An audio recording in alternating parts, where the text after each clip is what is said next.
আসসালামু আলাইকুম। আপনারা যারা 44th BCS এর এবং 45th BCS এর ভাইবার প্রস্তুতি নিচ্ছেন তাদের সবাইকে আমার আন্তরিক শুভেচ্ছা এবং আমার আন্তরিক দোয়া জ্ঞাপন করছি। তো আপনারা অনেকে আমাকে চেনেন, জানেন আমি মোহাম্মদ শাহজাহান আলী মিলন স্যার।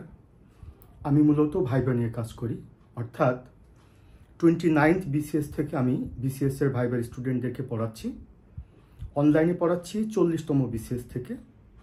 তো 40তম BCS থেকে সর্বশেষ 43তম BCS পর্যন্ত আমার কাছে ভাইবার সেবা নিয়ে এ পর্যন্ত প্রায় 200 স্টুডেন্ট ক্যাডার অফিসার হিসাবে চাকরি পেয়েছেন, প্রায় 200 স্টুডেন্ট, এবং 100-র কাছাকাছি স্টুডেন্ট নন ক্যাডারে চাকরি পেয়েছেন। আমি নিজেও পরপর 4বার BCS ভাইবা বোর্ড ফেস করছি। 25th BCS থেকে আমি ভাইবার সাথে সম্পৃক্ত এবং 25th BCS থেকে আমি মূলত ভাইবা নিয়ে BCS প্রিলি লিখিত নিয়ে আমি রিসার্চ করি এবং আমি নিজেও BCS পরীক্ষা দিয়েছি 25তম BCS থেকে, যদিও আমি BCS এর প্রস্তুতিটা নিয়েছিলাম 24তম BCS থেকে। BCS এ আমার অভিজ্ঞতার জায়গা থেকে যদি আমি আপনাদেরকে বলি, আমি বাংলাদেশ পাবলিক সার্ভিস কমিশনের একাধিক বিজ্ঞ সদস্যের সাথে বিভিন্ন প্রতিষ্ঠানে কাজ করেছি এবং করছি। বিভিন্ন প্রতিষ্ঠানে মক ভাইবা বোর্ডে থাকি BCS এর। সরকারের অনেক সিনিয়র অফিসার অর্থাৎ হাই কমিশনার, অ্যাম্বাসেডর, পুলিশের ডিআইজি পদমর্যাদার এবং সরকারের অনেক সিনিয়র সচিব বা সচিব পর্যায়ের অনেক কর্মকর্তার সাথে আমি কাজ করি। তো আমি আপনাদেরকে যে মেসেজটা কনভে করতে যাচ্ছি সেটি হচ্ছে, আপনারা ইতিমধ্যে জ্ঞাত হয়েছেন 44তম BCS এর যে জেনারেল ক্যাডার যে ভাইবাটি পোস্টপন্ড ছিল, সেই ভাইবাটি বাতিল করা হয়েছে। অর্থাৎ 44তম BCS এর টোটাল ভাইবা কার্যক্রম আগে যেটি ছিল সেটি বাতিল করা হয়েছে এবং পাবলিক সার্ভিস কমিশন থেকে নতুন একটা সিদ্ধান্ত এসেছে 44তম BCS এর ভাইবাটা আবার নতুন করে নেওয়া হবে। তো আমরা জানি BCS পরীক্ষায় যে প্রশ্নগুলো করা হয় বিজ্ঞ বোর্ডের পক্ষ থেকে, সেই প্রশ্নগুলোর মধ্যে অনেকাংশে প্রশ্ন করা হয় যে সরকার ক্ষমতায় থাকে সেই সরকারের পলিসি, সেই সরকারের আইডিওলজি, সেই সরকারের ভ্যালুজ, সেই সরকারের বিভিন্ন যে ইনিশিয়েটিভগুলো, সরকার যে হিস্ট্রিকে বিলং করে বা সরকার যেদিকে তার যে কার্যাবলী, যেদিকে সে কার্যাবলীতে মনোনিবেশ করে, সেই বিষয়গুলো সম্পর্কে ভাইবা বোর্ডে প্রশ্ন করা হয়। যেহেতু গত আগস্ট মাসে বাংলাদেশে সাবেক রেজিম কলাপস করেছে, সে কারণে বাংলাদেশের এবং বাংলাদেশের বাইরেও বিশ্ব রাজনীতি এবং বাংলাদেশের অভ্যন্তরীণ রাজনীতির একটা পট পরিবর্তন হয়েছে। এ সব কিছু বিবেচনায় আগামীতে যে ভাইবা বোর্ডটি অনুষ্ঠিত হবে 44তম BCS এবং 45তম BCS এ, সে ভাইবা বোর্ডের প্রশ্নের প্যাটার্ন চেঞ্জ হবে। তো সেই প্রশ্নের আঙ্গিকে, যেভাবে প্রশ্নের প্যাটার্ন চেঞ্জ হবে সেটির আঙ্গিকে আমি সম্ভাব্য সাজেশন করেছি এবং সেই সাজেশনের আঙ্গিকে মূলত আমি পড়াবো। তো আমার যে ক্লাস, সেই ক্লাসের বৈশিষ্ট্য হচ্ছে আমার প্রতি ক্লাসে, আমার ভাইবার প্রতিটা ক্লাসে মক টেস্ট থাকে। মক টেস্ট থাকে বলতে আমি ইন্ডিভিজুয়ালি অলমোস্ট প্রতিটা স্টুডেন্টকে প্রশ্ন করি, সে প্রশ্নের উত্তর কিভাবে ভাইবা উপযোগী, কতটুকু হওয়া উচিত, সেটা আমি তাকে ক্লাসে শিখিয়ে দিই।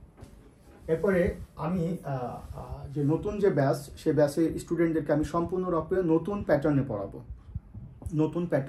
নতুন করে সাজেশন দিয়ে পড়াবো, নতুন করে আমি সাজেশন করবো। আপনাদের জ্ঞাতার্থে আমি অবগত করছি। এই যে কতগুলো ফাইল আপনারা দেখতে পাচ্ছেন, এগুলো হচ্ছে বিগত BCS এর যে বিভিন্ন ভাইবার প্রশ্ন, সেই ভাইবার প্রশ্নগুলো কিন্তু আমি কালেক্ট করেছি। এই ফাইলের মধ্যে সে প্রশ্নগুলো আছে। তারপরে অনেক ফাইল আছে, দেখেন এই যে ফাইলগুলো, এই ফাইলগুলোতে সব বিগত BCS এর প্রশ্ন এবং সাম্প্রতিক যে বিভিন্ন ঘটনা প্রবাহ যেটি BCS ভাইবা বোর্ডে করতে পারে, এই আঙ্গিকে এখানে প্রায় 15টা থেকে 20টা মতো ফাইল রয়েছে। এই ফাইলে আমি বিভিন্ন BCS এর যে প্রশ্নগুলো ভাইবার, সেই প্রশ্নগুলো আমি কালেক্ট করেছি এবং সেটির আঙ্গিকে বর্তমানে ভাইবা বোর্ডে কী ধরনের প্রশ্ন করা হতে পারে সেটা আমি সাজেশন করছি। আপনারা দেখতে পাচ্ছেন যে কত পেপার আমি এই যে রেখেছি, কত পেপার আমি কাটিং করেছি। এই যে পেপার সম্পূর্ণ সাম্প্রতিক যে বিষয়গুলো আছে এখান থেকে, তারপর দেখেন অনেক পেপার আমি কিন্তু এখানে কেটে রাখছি। সেই পেপার থেকে যে তথ্যগুলো আপনাদের দরকার, সেই তথ্যগুলো আমি কিন্তু পড়াবো। এটি হচ্ছে আমার ভাইবার সাকসেস, এই ভাইবার ফাইলটা দেখেন। এটি হচ্ছে আমার 40তম BCS এ যারা পররাষ্ট্র প্রশাসন কিংবা এই যে পুলিশ কাস্টমসে যে চাকরিগুলো পেয়েছে যারা, তাদের নামের লিস্টগুলো এখানে সব দেওয়া আছে। এটা হচ্ছে আমার 41তম BCS এর ফাইল। 41তম BCS এ যারা চাকরি পেয়েছে, দেখেন এই যে নামগুলো লেখা আছে, পররাষ্ট্র প্রশাসন, পুলিশ, অ্যাডমিনিস্ট্রেশন, বা এই যে আরেকটা ফাইল 41তম BCS এর, এই ফাইল এখানে নামগুলো দেওয়া আছে কারা কারা চাকরি পেয়েছে। এটা হচ্ছে আমার 43তম বিসিএস এর ফাইল। 43তম বিসিএস এ যারা চাকরি পেয়েছে, পররাষ্ট্র, প্রশাসন, কাস্টমস, তারপরে আপনার যে বিভিন্ন ক্যাডার, ট্যাক্স ক্যাডার, তাদের নামগুলো এখানে দেওয়া আছে। অর্থাৎ এই 40তম বিসিএস থেকে আমার অনলাইনের ভাইবা স্টুডেন্টের মধ্যে প্রায় 200 স্টুডেন্ট ক্যাডার অফিসার হিসেবে চাকরি পেয়েছেন। সবগুলো নাম, সবার লিস্টের নাম, মানে নামের লিস্ট আমার কাছে নেই। এবং আমি আপনাদের যে লিঙ্কটা দিচ্ছি, এই যে আমার যে পোস্ট থাকবে, সেই পোস্টের নিচে যে লিঙ্কগুলো থাকবে, সেই লিঙ্কগুলোতে দেওয়া আছে কারা আমার কাছে চাকরি পেয়েছে, তাদের নাম সহ কোন কোন ক্যাডারে চাকরি পেয়েছে, সব ডিটেল দেওয়া আছে। এগুলো বলছি যেটি, সেটা হচ্ছে আমার ট্রান্সপারেন্সি এটি এবং যেটি অনেস্টি, এটি এনশিওর করার জন্য আমি বলছি। তো আমার কাছে যারা ভাইবা পড়ে, আমি অত্যন্ত গর্বের সাথে বলছি, অনেকে বিসিএস ক্যাডার অফিসার হিসেবে চাকরিতে রত আছেন, এডুকেশন ক্যাডারে আছেন, এগ্রিকালচার ক্যাডারে আছেন, ইনফরমেশন ক্যাডারে আছেন, তারা ফরেন সার্ভিসে আসতে চান, কেউ অ্যাডমিনিস্ট্রেশনে আসতে চান, কিংবা 2-3বার ভাইবা বোর্ড ফেস করেছেন এমন অনেক ট্যালেন্টেড স্টুডেন্টও কিন্তু আমার কাছে ক্লাস করেন। এবং আমি অত্যন্ত গর্বের সাথে বলছি, বুয়েট, ঢাকা ইউনিভার্সিটি সহ রিনোন্ড যে ইউনিভার্সিটিগুলো বাংলাদেশে রয়েছে, কোনো ইনস্টিটিউটকে আমি ছোটো বড় করে বলছি না, সবাই কিন্তু আমার কাছে ক্লাস করেন। তো আমি অত্যন্ত গর্বিত এবং অত্যন্ত লাকি পার্সন যে আমি মনে করি আমার যারা ক্লাস করে আমার কাছে, তারা তাদের যোগ্যতায় তারা চাকরিটি পায়। আমি শুধুমাত্র তাদেরকে দিক নির্দেশনাগুলো দিয়ে থাকি। যেহেতু ভাইবা নিয়ে আমার দীর্ঘদিনের অভিজ্ঞতা রয়েছে, সেই ভাইবা বোর্ডে একজন প্রার্থী কী ভুলগুলো করে, নোয়িংলি কিংবা আননোয়িংলি, কোনটি অ্যানালাইটিক্যাল প্রশ্ন, কোনটি ক্রিটিক্যাল প্রশ্ন, কোনটি টেকনিক্যাল প্রশ্ন, কোনটি ইনফরমেটিভ প্রশ্ন, কীভাবে আই কন্ট্যাক্ট করতে হয় ভাইবা বোর্ডে প্রবেশ থেকে প্রস্থান অবধি, অবস্থানকালীন পর্যন্ত ডিটেল বিষয়গুলো আমি ভাইবা বোর্ডে একজন প্রার্থীর কীভাবে তার মার্জিত আচরণটি, পরিপক্ক আচরণটি করা উচিত, সেটি আমি তাদেরকে শিখিয়ে দিই। এবং আমার কাছে যারা ভাইবা ক্লাস করেন, তারা, আমি মনে করি তারা প্রত্যেকেই তাদের যোগ্যতায় চাকরিটি পায়। এবং অনেকেই 2-3বার ভাইবা বোর্ড ফেস করছেন এমন স্টুডেন্টও আমার কাছে ক্লাস করেন। আমার যে ভাইবা কোর্সের যে বৈশিষ্ট্য, সেটি হচ্ছে আমার ক্লাসগুলো হবে জুমে লাইভ ক্লাস। এটা আমার পেইড জুমে লাইভ ক্লাস হয়। আবার ক্লাসগুলো সিক্রেট গ্রুপে রেকর্ড থাকে। কেউ যদি ক্লাসটি মিস করে, তাহলে সেটি রেকর্ড দেখে, ভিডিওটি দেখে সে তার তথ্যটি জানতে পারবে। সম্পূর্ণরূপে নতুন ব্যাচে ভর্তি চলছে, যেহেতু নতুন করে পাবলিক সার্ভিস কমিশনের পক্ষ থেকে একটা সিদ্ধান্ত এসেছে যে নতুন করে ভাইবা নেওয়া হবে, যে কারণে অনেক টপিক বাদ যাবে। আপনারা জানেন যে ভাইবা বোর্ডে ইউজুয়ালি যে প্রশ্নগুলো করা হয়, তার মধ্যে ক্যাডার রিলেটেড প্রশ্ন করা হয়, বাংলাদেশ অ্যাফেয়ার্স নিয়ে প্রশ্ন করা হয়। বাংলাদেশ অ্যাফেয়ার্সের মধ্যে বাংলাদেশের ইতিহাস, ঐতিহ্য, জাতীয় বিষয়াবলী, বাংলাদেশের অভ্যন্তরীণ নীতি, বৈদেশিক নীতি, বাংলাদেশের ভূ রাজনৈতিক গুরুত্ব, সরকারি বিভিন্ন উদ্যোগগুলো, বাংলাদেশের সংবিধান, বাংলাদেশের মুক্তিযুদ্ধ, ভাষা আন্দোলন, বঙ্গবন্ধু শেখ মুজিবুর রহমান, সংবিধান, বিভিন্ন বিষয় থেকে প্রশ্ন করা হয়। আন্তর্জাতিক বিভিন্ন ইস্যু থেকে, আন্তর্জাতিক বিভিন্ন রাজনীতি থেকে প্রশ্ন করা হয়, বিভিন্ন দেশের নীতি আদর্শ থেকে প্রশ্ন করা হয়, মানচিত্র থেকে প্রশ্ন করা হয়, বিভিন্ন বিষয় সম্পর্কে প্রশ্ন করা হয়। তো এই যে বিষয়গুলোর মধ্যে কিছু টপিক বাদ যাবে, আমি সঙ্গত কারণে এটি ডিসক্লোজ করছি না, তবে কিছু টপিক বাদ যাবে আর কিছু টপিক এখানে যুক্ত হবে। বিশেষ করে বর্তমানে যে ইন্টারিম গভর্নমেন্ট রয়েছে, সেই ইন্টারিম গভর্নমেন্ট সম্পর্কে আপনার ব্যাপক প্রশ্ন করতে পারে। তারপরে বিভিন্ন সংস্কার কমিশন গঠিত হচ্ছে বা হয়েছে, এটি নিয়ে আপনাকে প্রশ্ন করতে পারে। আমেরিকাতে সম্প্রতি নির্বাচিত একজন ব্যক্তি, নবনির্বাচিত ব্যক্তি, মিস্টার ডোনাল্ড ট্রাম্প, তিনি প্রেসিডেন্ট হয়েছেন, তার বিদেশ নীতি বিভিন্ন বিষয় নিয়ে আপনাকে প্রশ্ন করতে পারে। তো সব কিছু নিয়ে কিন্তু আমি সাজেশন করেছি। এই সাজেশনের আঙ্গিকে আমি পড়াবো। এবং আমি আপনাদেরকে বলি, আমি সবসময় আপডেট থাকি, যেহেতু আমি একজন প্রফেশনাল টিচার। আমি অত্যন্ত গর্বের সাথে বলছি, এই পর্যন্ত, মানে এখন পর্যন্ত 44তম বিসিএসে আমার ভাইবা স্টুডেন্ট সংখ্যা প্রায় 500-র কাছাকাছি। এখনও 500 জন হয়নি, 500-র কাছাকাছি। এক্স্যাক্টলি ফিগারটা আমি বলতে পারছি না, তবে 490-র কাছাকাছি হয়তো বা। তার মানে বুঝেন যে আমার গ্রহণযোগ্যতা কিংবা আমার উপর যে স্টুডেন্টদের যে আস্থাটা, সেটা কোন জায়গায়। এ পর্যন্ত আমার কাছে প্রায় 490 জনের কাছাকাছি স্টুডেন্ট অ্যাডমিটেড হয়েছে। এই বিসিএস আমার টার্গেট ছিল 500 স্টুডেন্ট। তো যেহেতু নতুন করে ভাইবা শুরু হবে, তো আমি আশা করতেছি হয়তোবা ইনশাআল্লাহ 600 থেকে 700 পর্যন্ত স্টুডেন্ট আমার কাছে যুক্ত হবে 44 বিসিএসে।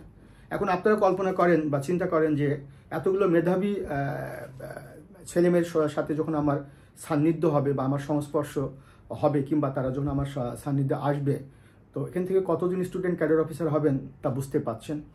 তো এটি আমি বলতে চাচ্ছি যে আসলে বিসিএসের যে চাকরিটি, এটি সোশ্যাল স্ট্যাটাস বা সোশ্যাল ডিগনিটি, তারপরে ফিনান্সিয়াল সলভেন্সি, কিংবা যদি আমি বলি প্রেস্টিজের জায়গা থেকে যদি বলেন, অর্ডিনারি পিপলকে সার্ভ করার কথা যদি বলেন, গভর্নমেন্টের পলিসি মেকিং এবং ইমপ্লিমেন্টেশনের কথা যদি বলেন, এখানে একটি বাংলাদেশ সিভিল সার্ভিস একটি অত্যন্ত প্রেস্টিজিয়াস একটি চাকরি। এই চাকরিতে আসবার জন্য আপনাকে প্রিলিমিনারি লিখিত পরীক্ষায় পাশ করে মৌখিক পরীক্ষা পর্যন্ত আসতে হয়। যেহেতু মৌখিক পরীক্ষা 200 নম্বর, এটা অত্যন্ত ইম্পর্টেন্ট। এবং আমি দেখেছি আমার কাছে ঢাকা ইউনিভার্সিটির IBA থেকে পড়াশোনা করেছে, বুয়েট থেকে পড়াশোনা করেছে, এমন অনেকেই কিন্তু ভাইভাতে কৃতকার্য হতে পারেনি। কারণ এখানে শুধুমাত্র মেধা দেখা হয় না, ট্যালেন্ট দেখা হয় না, এখানে দেখা হয় তার ম্যাচিউরিটি, তার পার্সোনালিটি, সিচুয়েশন জাজ করবার কিংবা হ্যান্ডেল করবার ক্যাপাবিলিটি, সে যে চাকরিটি পেতে যাচ্ছে সে চাকরিটি পাওয়ার জন্য সে কতটুকু মানসিক এবং শারীরিকভাবে সমর্থ, সব কিছু দেখা হয়। তো আমার ভাইবা ক্লাসে কিন্তু আমি এই বিষয়গুলোই আমি শিখিয়ে থাকি। যেহেতু আমি 20 ইয়ার্স অফ এক্সপেরিয়েন্সড এই লাইনে আছি, আমি দীর্ঘদিন যাবত যেহেতু ভাইবার স্টুডেন্টদেরকে পড়াচ্ছি, বিভিন্ন প্রতিষ্ঠানে আমি মক ভাইবা বোর্ডে থাকি, পাবলিক সার্ভিস কমিশনের সাবেক একাধিক সদস্যের সাথে, সরকারি সচিবদের সাথে, কাজে আমার অভিজ্ঞতা দীর্ঘদিনের এবং আমি সব সময় নিজেকে আপডেট রাখার চেষ্টা করি।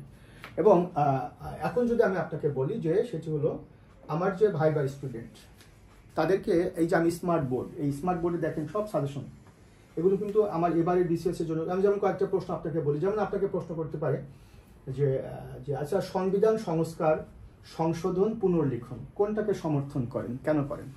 এটা কিন্তু আপনাকে ইউ মে বি আস্কড এবারে BCS এর ভাইবার প্রশ্ন আপনাকে করা হতে পারে। সরকার সেন্ট মার্টিন নিয়ে একটা সিদ্ধান্ত নিয়েছে, এটা কি আপনি অবগত?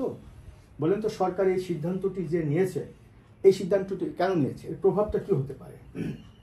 সুপ্রিম জুডিশিয়াল কাউন্সিল কি, এটার কাজ কি? আমি কয়েকটা সাজেশন করছি যেটি সাম্প্রতিক ঘটনার প্রেক্ষিতে।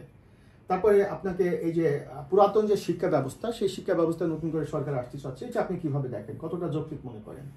এরপরে বর্তমান অন্তর্বর্তীকালীন সরকার যে বিভিন্ন সংস্কার কমিশন গঠন করেছে, এমন কয়েকটি কমিশনের নাম বলেন তো। গুম তদন্ত কমিশনের নাম তো শুনেছেন, এটা কি, এটার কাজটা কি, কেন এটি গঠিত হয়েছে? মধ্যপ্রাচ্যে যে ক্রাইসিসটা হচ্ছে, এটার প্রভাব কি হতে পারে? এভাবে আমি আপনাকে যদি সংক্ষেপে বলি, এটি আমার স্মার্ট বোর্ড।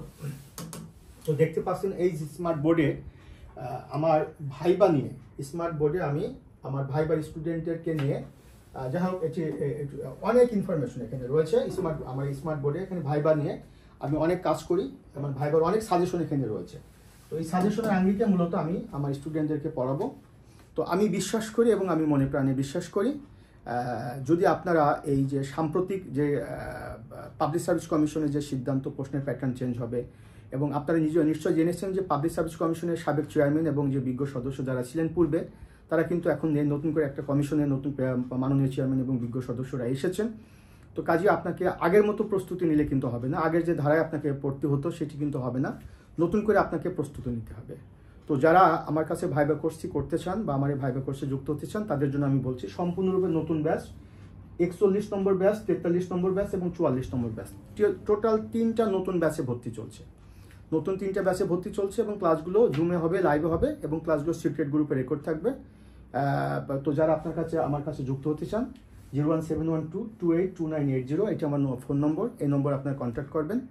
আর আমি যে পোস্টে আপনাদেরকে দিচ্ছি, যে কথাগুলো আপনাদেরকে আমি বলছি, সেগুলো লিঙ্ক আকারে এখানে দেওয়া থাকবে পোস্টে, আপনার প্রত্যেকে লিঙ্কগুলো ক্লিক করে কথাগুলো শুনবেন। আশা করছি আপনাদের ভাইবার একটা প্রস্তুতি হয়ে যাবে।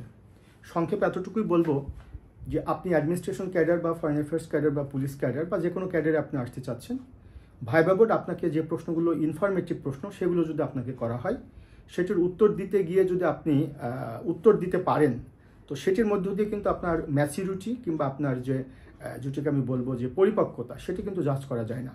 বা যদি আপনাকে প্রশ্ন করা হয় আমরা আপনাকে ফরেন সার্ভিসে কেন নিব, আপনাকে পররাষ্ট্র ক্যাডারে আমরা সুপারিশ করলাম বা আপনি চাকরি পেলেন, তো বলেন তো আপনি বহির্বিশ্বের সাথে বাংলাদেশের বাইলেটারাল ডেভেলপমেন্টের ক্ষেত্রে, রিলেশনস এর ডেভেলপমেন্টের ক্ষেত্রে আপনি কোন দিকটাকে ফোকাস করবেন, অর্থনৈতিক দিকটাকে ফোকাস করবেন নাকি কোন দিকটাকে ফোকাস করবেন, এরকমভাবে আপনাকে প্রশ্ন করতে পারে।